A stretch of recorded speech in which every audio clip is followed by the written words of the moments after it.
नमस्कार।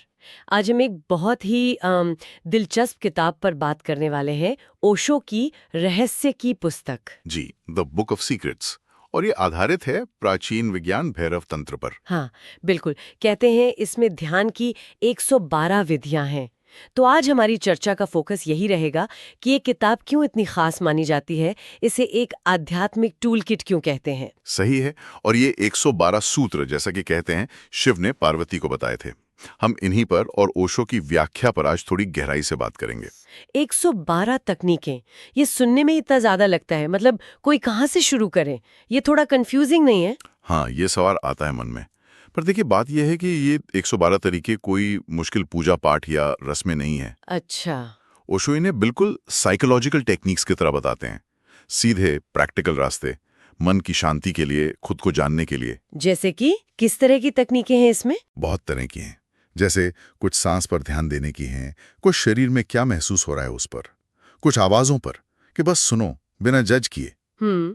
कुछ विचारों को देखने पर हैं, कुछ अपनी भावनाओं को समझने पर, और कुछ तो रोज के काम जैसे चलना या खाना, उसी को ध्यान कैसे बनाएं इस पर है। ओहो, तो मतलब इसमें हर किसी के लिए कुछ ना कुछ है। ऐसा नहीं कि बस एक ही तरीका सही है। बिल्कुल नहीं, बिल्कुल नहीं। ओशो का सबसे ज्यादा जोर प्रयोग करने पर है। वो कहते हैं कि हर इंसान अलग है, सही बात है। तो जो एक के लिए काम करे जरूरी नहीं दूसरे के लिए भी करेगा। किताब बस आपको एनकरेज करती है कि ट्राई करो, देखो क्या सूट करता है, किससे जुड़ाव महसूस होता है। एक तरह से ये आपकी अपनी लैब है। समझ गए। तो ये व्यक्तिगत अनुभव और प्रयोग, यही इसका कोर है। तो फिर इस पूरी किताब का सेंट्रल मैसेज क्या कहेंगे? क्या ये सब जागरूकता या होश की तरफ ही इशारा करता है? हाँ बिल्कुल।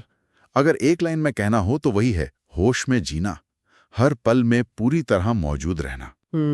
अशोक के लिए ध्यान कोई अलग से करने वाली चीज नहीं है, ये जीने का तरीका है।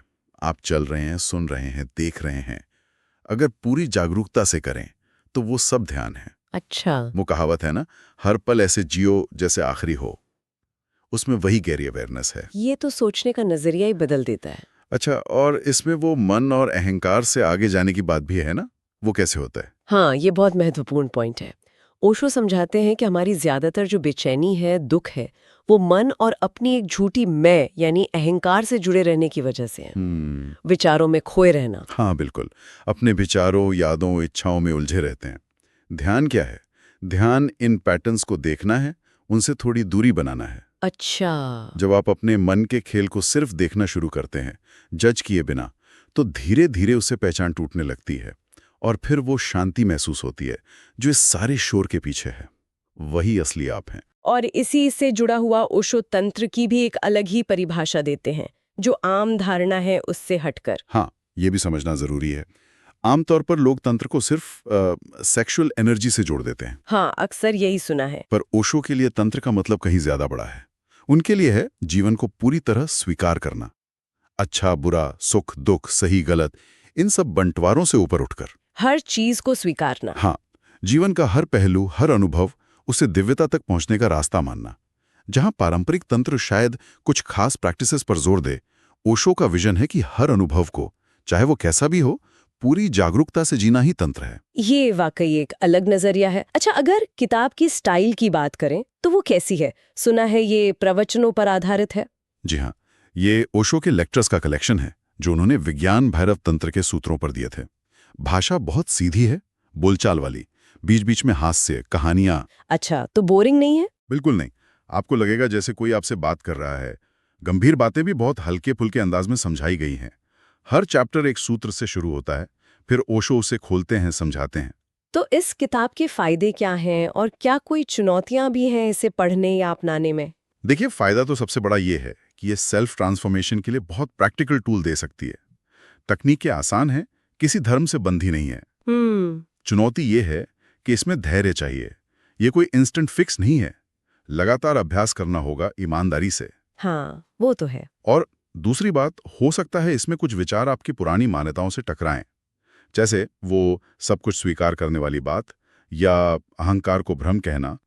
तो एक खुला दिमाग रखना जरूरी है। तो फिर ये किताब किन लोगों को सबसे ज्यादा फायदा पहुंचा सकते हैं? मेरे ख्याल से हर वो इंसान जो ध्यान में, माइंडफुलनेस में या अपनी आध्यात्मिक खोज में सीरियस है।